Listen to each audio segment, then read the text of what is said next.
Fl-isem tal-Missieru, tal-Iben u tal-Ispiritu Santu. Il-grazzja ta' Sidna Ġesu Kristu l-imħabba tal-Alla u l-għaqda fl-Ispiritu Santu tkun magħkom il-kol. Inġbana hawnhekk dal-għodu biex niċċelebraw flimkien l-Ewkaristija mqassa f'dan is-Santwarju Għażejs tal-Madonna ta' Pinu. Illum qegħdin niċċelebraw it-tifkira ta' Santa Teresa ta' Avila, Verġni u Duttur tal-Knisja. Qabel ma nieħdu sehem fil-quddiesa, ejjew nagħrfu ħtijietna u nitolbu maħfra tagħhom.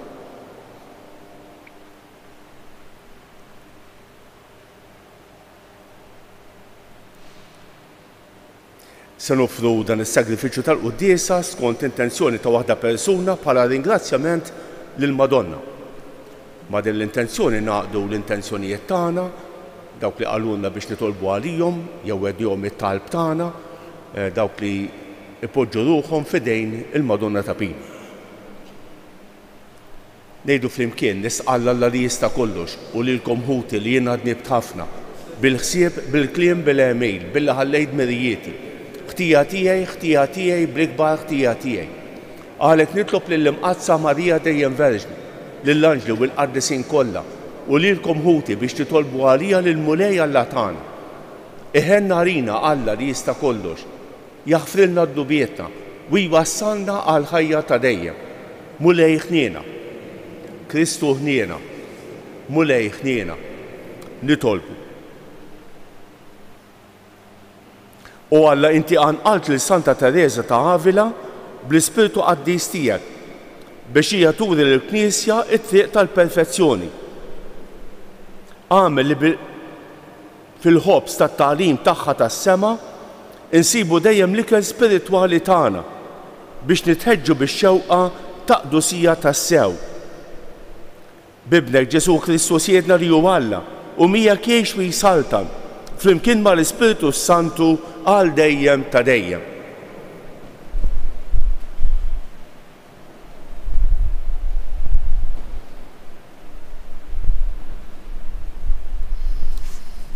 Qari mill-Littra ta' San Pawlu Apostlu lil Galatin.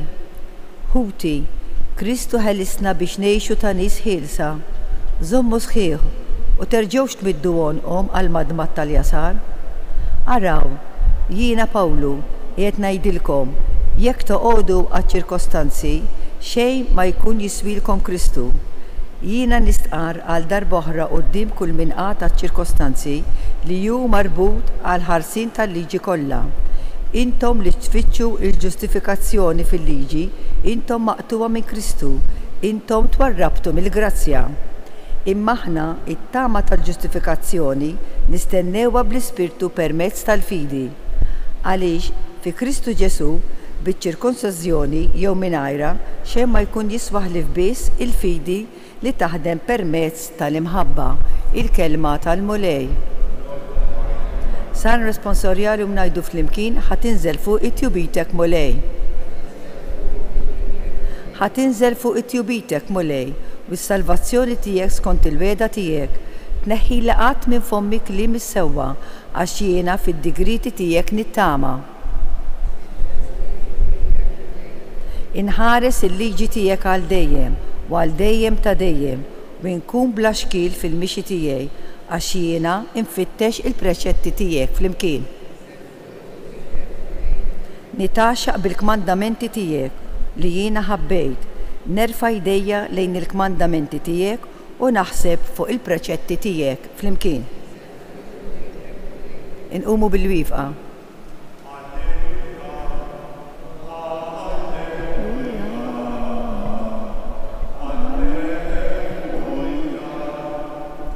Il-kelma ta' Alla hija ħajja u qawwija, tarbel il-ħsibijiet u l-fehmiet tal-qalb.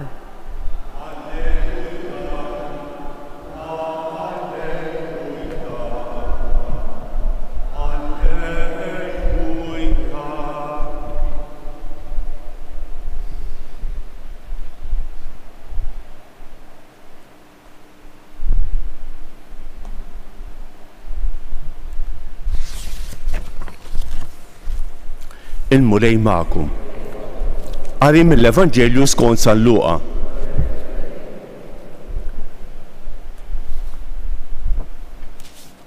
F'dak iż-żmien waqt li Ġesu kien qed jitkellem wieħed Fariżew stiednu għandu għall-ikel. Daħal għandu u qgħad bil-qiegħda. Imma l-Fariżew staġeb meta ra li qabel xejn ma nħasilx skont ir-riti ta' qabel l-ikel.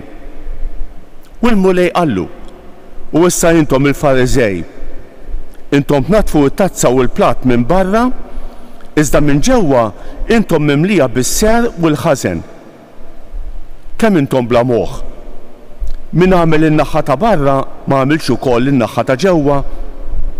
Mela għatu karità minn dak li hemm ġewwa u taraw kif kollox ikun ilkom nadif. Il-kelma tal-mulej tifħir lilek Kristu. Ħanejt kelma fuq il-qari tal-lum, imbagħad ngħid kelma fuq il-qaddisa tal-lum. Bħalissa qegħdin naqraw siltiet mill-ittra lill-Galatejn. Din hija ittra qawwija ħafna. San Pawl kien evanġelizza fost il-Galatejn, aċċettaw il-Vanġelu. Imma mbagħad ġew xi Lut u lil dawn l-insara ġodda qalulhom isma' biex tkunu nsara tridu l-ewwel issiru bħal Lut. Jiġifieri tosservaw iċ-ċirkunċiżjoni, il-ħasil, ma nafx, is-sibtijiet, ir-regoli li kellhom il-Lut. U San Pawl jagħmilhom lezzjoni qawwija ħafna f'din l-ittra l-Galatejn. San Pawl jinsisti ħafna li l-insara m'għandhom bżonn jerġgħu jsiru Lut u josservaw dak l-affarijiet. Ġesu tagħna ħajja ġdida. U din hija s-silta tal-lum. Araw, jiena Pawlu qiegħed ngħidilkom jekk toqgħodu għaċ-ċirkunċiżjoni xejn ma jkun jiswilkom Kristu. Le Ġesu ma tagħna ħajja ġdida, m'hemmx għalfejn noqogħdu għal dawn l-affarijiet tal-imoddi. Tagħna l-libertà ġdida. Il-ħajja ta' Ġesu, il-passjoni u l-mewt u l-qawmin ta' Ġesu huma biżżejjed, m'hemmx għalfejn nerġgħu noqgħu għal dawk id-drawwiet tal-lu tal-imoddi. Is-silta tal-Vanġelu, Ġesu kien mistieden minn wieħed mill-Fariżej biex jiekol għandu, u dal-Fariżew għata għassa ta' Ġesu jekk inħasilx bħalma jagħmlu l-Lut. U Ġesu jieħu l-okkażjoni biex jgħidu isma' intom qegħdin tagħtu każ tal-affarijiet minn barra. Isma' intom qegħdin tagħtu każ tal-apparenza ta' dak li jidher. Natfu in-naħħa ta' ġewwa, natfu l-qalb, mhux dak li jidher biss, mhux biex tidru sbieħ biex tagħtu impressjoni tajba. Natfu minn ġewwa, jgħidlu Ġesu. Ħanitkellmu fuq il-qaddisa tal-lum. Illum kif qed fil-bidu qegħdin niċċelebraw il-Santa Teresa t'Avila. Din twildet f'Avila fi Spanja fl-1515.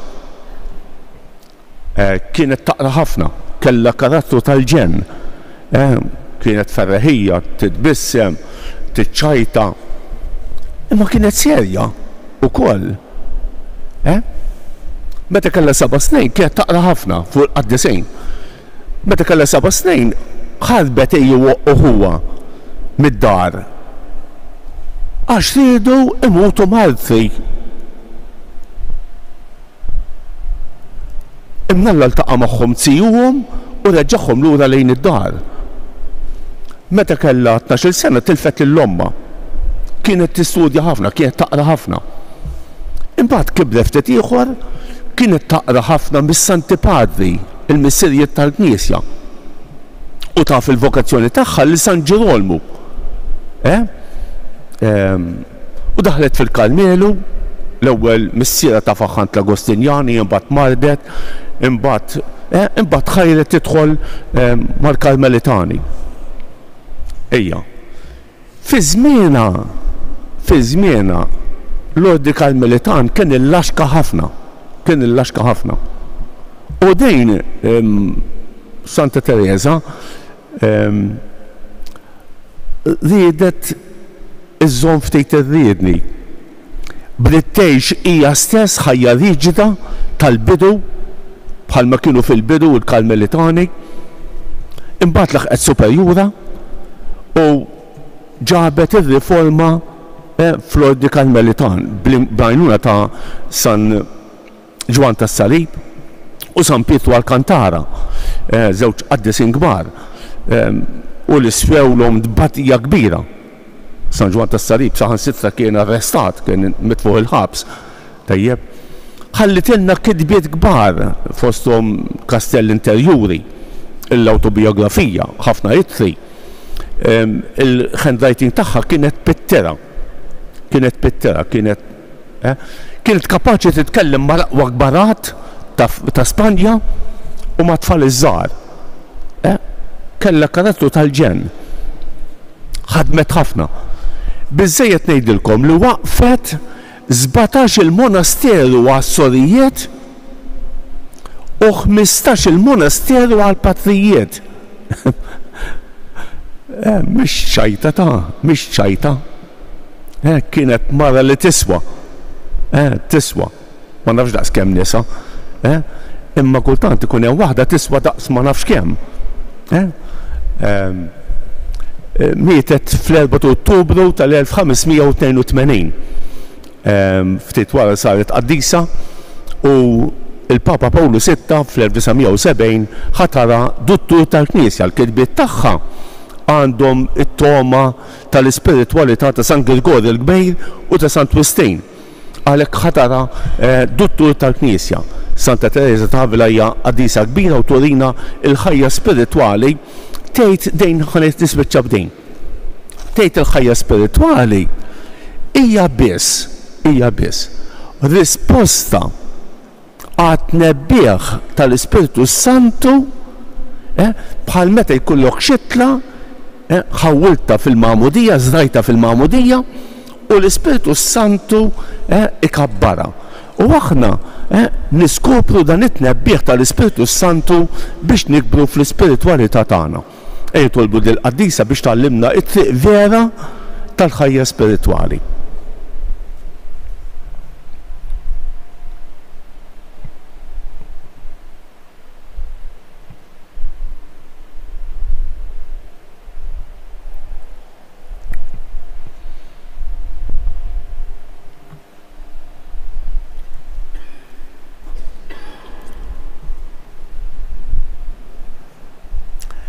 Aħna niftakru llum fil-merti kbar ta' Santa Teresa ta' Avila li mimlija bl-Ispiritu Santu u rietna t-triq tal-perfezzjoni, nitolbu lil Alla jkebbes qlubna bin-nar ta' mħabbtu biex fih insibu il-għaxqa kollha tagħna. Santa Teresa kienet tħoss id-dmir tagħha li titlob fil-Knisja u għall-Knisja. Għat-talb tagħha għamel il-Knisja terbaħ il-firdiet li seħħu fih dana tul iż-żminijiet nitolbu. Santa Teresa tul ħajjitha kollha fittxet li jġib ruħha bħala bint il-Knisja u riedet li wlieda jagħtu eżempju mill-aqwa ta' fedeltà lejn il-Knisja. Bit-talb tagħha għamel li l-bnedmin kollha llum jagħtu widen għal dak li tgħallem il-Knisja dwar id-dinjità tal-bniedem, il-ħarsien tal-ħajja sa mill-bidu ta' tnissil tagħha u l-qdusija tal-familja nitolbu. Santa Teresa kienet iġġarrab fer kbir f'qalba kull darba li kienet tara jinfetħu oqsma ġodda għal ħidma tal-missjonarji fost il-pagani. Bit-talb tagħha wettaq il-ħidma ta' daw kollha li llum qegħdin jagħtu xhieda ta' Kristu fost il-ġnus nitolbu.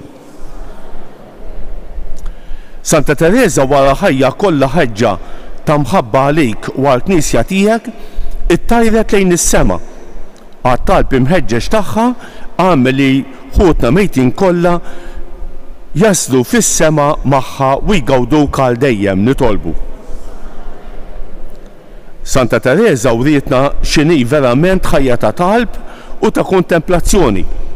Għatina l-grazzja li nitalmu minn għandha kif nitolbu biex nimxu l-qoddim kemm triedna fit-triq tal-kontemplazzjoni u l-perfezzjoni nitolbu.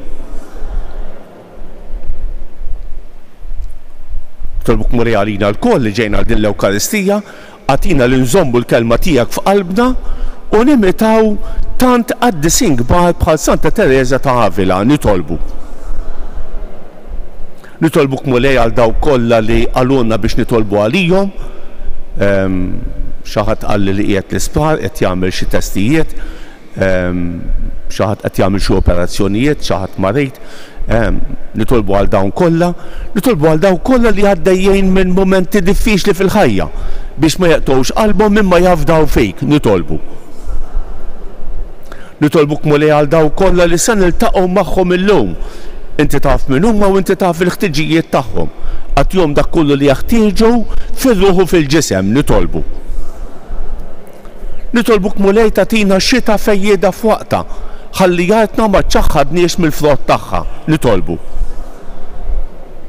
F'dawn il-ġranet ta' Ottubru qed isir is-sinodu ġewwa Ruma, nitolbu l-Ispiritu Santu biex idawwal lil dawn il-persuni kollha flimkien mal-Papa biex jażlu l-aħjar toroq għall-Knisja llum.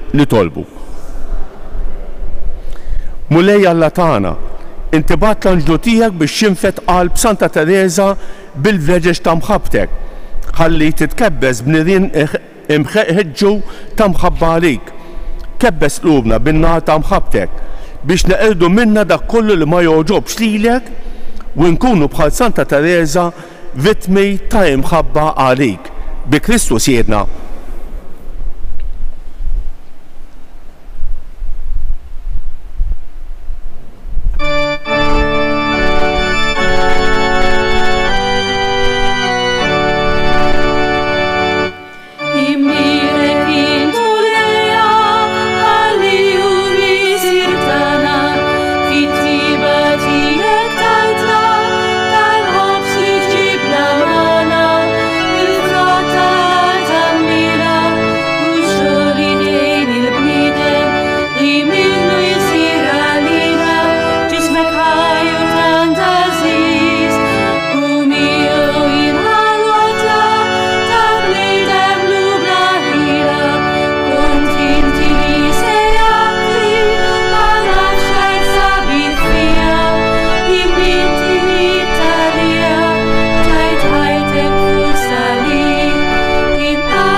Tolbu ħuti biex dan is-sagrifiċċju tiegħi u tagħkom ikun joġob l-Alla l-Missier li jista' kollox.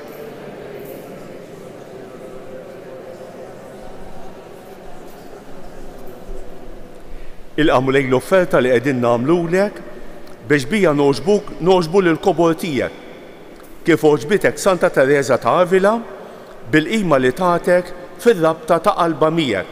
Bi Kristus jedna, il-Mulej magħkom. Nerfgħu qlubna l-fuq. Niżu ħajr lill-Mulej Alla tagħna.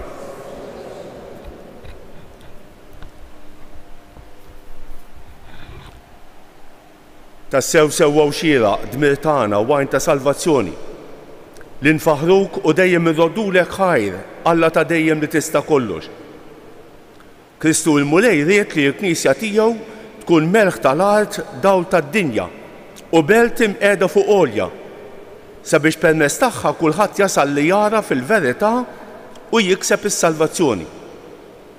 Biex titwettaq din il-ħidma fost il-ġnus, inti għanqalt fil-poplu tiegħek lil Santa Teresa ta' Avila u tajta li tinżel fil-font tal-għerien tal-misterji tiegħek sabiex bil-elf li ġej minnek tkun mużbieħ jiddej għas-sebħ ta' ismek, imdawlin bit-tagħlim u x-xhieda tagħha, mimlijin bil-ħajr u l-ferħ, ninaqdu mal-qtajja tal-anġli tas-sema sabiex intennu bla qiegħda l-innu tal-glorja tiegħek. Qaddis, qaddis, qaddis, mulej Alla tal-eżerċiti. Is-smewwiet u l-art mimlija bi glorja tiegħek. Osanna fil-għoli ta' smewwiet. Imbierek minn ġej f'isem il-mulej, osanna fil-għoli ta' smewwiet. Qaddis tas-sew int mulej, inti lajn ta' kull dusija. Qaddes għalhekk nitolbuk dawn l-offerti bil-barka tal-Ispirtu tiegħek biex isiru għalina il-ġisem u d-demm ta' Sidna Ġesu Kristu, li meta kien se jingħata biex midaj ħibati ħaj il-ħobs, ratt il-ħajr, qasam, tal id-dixxipli tiegħu u qal: ħudu u kulu l-kol minn dan, għax dan huwa ġismi li jingħata għalikom.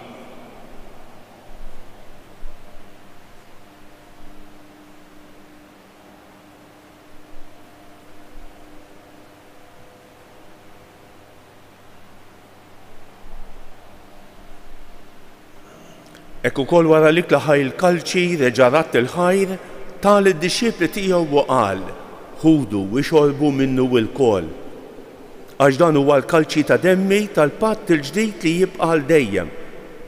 Id-demm li jixxarret għalikom u għall-bnedmin kollha għal maħfra ta' dnubiet. Għamlu dan b'tifkira tiegħi.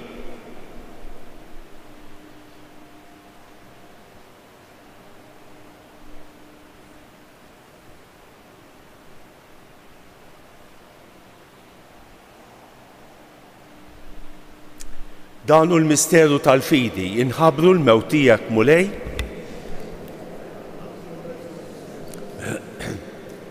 Għalhekk aħna nagħmlu dan b'tifkira tal-mewt u l-qawmien ta' Sidna Ġesu Kristu, nofrulek mulej il-ħobs tal-ħajja u l-kalċi tas-salvazzjoni. U rrodulek ħajr għax għoġbok tilqana hawn quddiemek biex naqdu. Miċ-ċukun tagħna nitolbu li l-Ispiritu Santu jaqgħadna f'ġisem wieħed lilna li nieħdu semm il-ġisem u d-demm ta' Kristu. Ftakar mulej fil-Knisja tiegħek imxarra mad-dinja kollha, u wettaqa fl-imħabba flimkien mal-Papa Franġisku, mal-Isqof tagħna Anton u mal-Ministri tiegħek kollha. Ftakar ukoll fħutna li raqdu bit-tama tal-qawmien. Ftakar fil-mejtin kollha. Daħħalhom quddiemek fid-dawl tas-sebħ tiegħek. Ħenna rina l-kol nitolbu, għati li jenna wkoll il-wirt tal-ħajja ta' dejjem. Flimkien mal-Verġni Mqazza u Malla Marija, ma' San Ġużepp, ma' San Ġorġ Preka, ma' Santa Teresa Tavila, ma' l-Apposti u l-Qaddisin kollha li jgħixu fil-ħbiberija tiegħek sa mill-bidu tad-dinja. Għamel li magħhom infaħruk u nsebħuk b'Ġesu Kristu ibnek. Bi Kristu, ma' Kristu u fi Kristu jingħata lilek Alla Missier li tista' kollox, flimkien mal-Ispiritu Santu kull ġieħu glorja għal dejjem ta' dejjem. Ejjew nitolbu kif għallimna u ridna nagħmlu liben Alla għas-salvazzjoni tagħna. Missierna li inti f'ismewwiet jitqaddes ismek, tiġi saltnatek, ikun li tretjent kif fis-sema hekk da fl-art. Aħfrinna d-nubiet, bħalma nafru lil-minu ħati għalin, la ddaħħalniex fit-tiġrid iżda ħlisna mid-den. Eħlisna nitolbuk mulej minn kull deni. Għatina fit-tieba u ħnina tiegħek il-paċi fi żmienna biex nkunu ħielsa dejjem midnub u imħarsa minn kull inkwiet. Aħna nistennew u nittamaw ilena u l-miġja tas-Salvatur tagħna Ġesu Kristu. Mulej Ġesu Kristu li qed lill-apposti tiegħek inħallilkom isliem, nagħtikom islem tiegħi la tħarix lejn dnubietna, iżda ħares lejn il-fidi tal-Knisja tiegħek. Għatija isliem u l-għaqda li inti trid fija, inti tgħix fis-Saltan għal dejjem ta' dejjem. Il-paċi tal-mulej tkun dejjem magħkom. Għatu il-paċi lil xulxejn.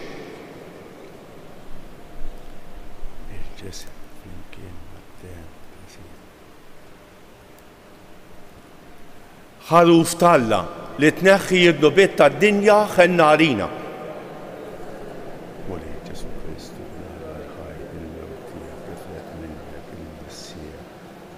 bil-ħidma tal-Ispiritu Santu dajl-din dan il-ġisem qudiem għat-tistijak aħlisni l-timijieti kollha fidillejn il-mandamenti tiegħek tħallina qatt ninferet minn. Dan hu l-ħaruf talla, dan hu li jneħħi d-nubiet tad-dinja. Ħejjin dawk li huma mistiedna għall-ikla tal-ħaruf. Mulej ma jistħoqlix li tidħol taħt is-saqaf tiegħi iżda kelma waħda u ruħi tkun infejqa. Il-ġisem ta' Kristu ħaresna għall-ħajja dejjem.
Bil-wifa bħala ringrazzjament ta' wara qalbi ngħidu flimkien ruħ ta' Kristu qaddisni. ġisem ta' Kristu salvani, dem ta' Kristu ħeġġiġni, ilma tal-kustat ta' Kristu aħsilni, passjoni ta' Kristu sabbalni, Ġesu ħanin ismani, fil-pjagi tiegħek aħbini, tħallini qatt ninferet minnek, miladu ħażin ħaresni, fis-sija ta' mewti sejjaħli, ġew waħdanek il-qani, biex mal-anġlu bil-qaddisin tiegħek infaħrek għal dejjem ta' dejjem amen. Nitolbu. Mulej Alla tagħna inti tmajt il-familja tiegħek b'ħobbs is-sema. Għatina l-grazzja li bil-ferħ ta' qalbna infaħruk dejjem mat-tieba tiegħek fuq l-eżempju ta' Santa Teresa ta' Avila bi Kristu siedna. Ħanejdu dawk it-tlieta vamarijiet li talbet il-Madonna minn dan is-santwarju jew nofruhom skont l-intenzjonijiet kollha tagħna. Sliem għalik Marija, bil-grazzi mimlija l-murej miegħek imbierkinti fost in-nisa u imbierek il-frott tal-ġuf tiegħek Ġesu.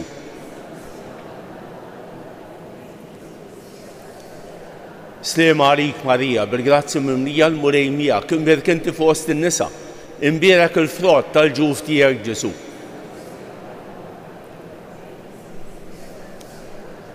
Sliem għalik Marija, bil-grazzi mimlija l-murej miegħek imbierkinti fost in-nisa imbierek il-frott tal-ġuf tiegħek Ġesu.